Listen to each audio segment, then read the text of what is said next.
ఖచ్చితంగా పూర్తి అవ్వడానికి ఇంకా టైం పడుతుంది. నాకున్న లెక్క ప్రకారం, నాకున్న అవగాహన ప్రకారం 8 లక్షలు ఇళ్ళు అయినాయి ఇప్పటికి.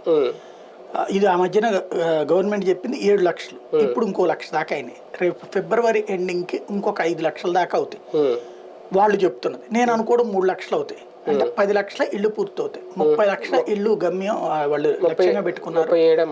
31 లక్షలు అనుకున్నారు. అందులో 10 లక్షలు పూర్తవుతాయి. మిగతా వాటిట్లలో సగం అండర్ కన్స్ట్రక్షన్ ఉన్నాయి, నడుస్తుంది.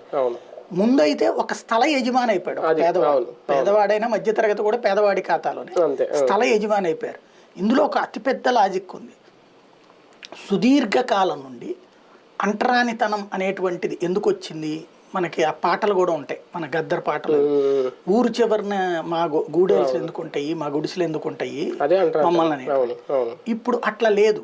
అంటే అదేమంటే మళ్ళీ వీళ్ళు ఏమంటారు, ఊరి చివరిన కట్టారు. ఇప్పుడు కట్టినటువంటి దాంట్లో ఓసీ ఉన్నాడు, ఓబీసీ ఉన్నాడు, ఈడబ్ల్యూ ఈబీసీ ఉన్నాడు. ఊరి చివరి కట్టిన ఊరి చివరి ఒక ఊరు కడుతున్నారు, ఇల్లు కట్టడం, ఊరు కట్టడం. ఇందులో అన్ని కులాల వాళ్ళు ఉన్నారు.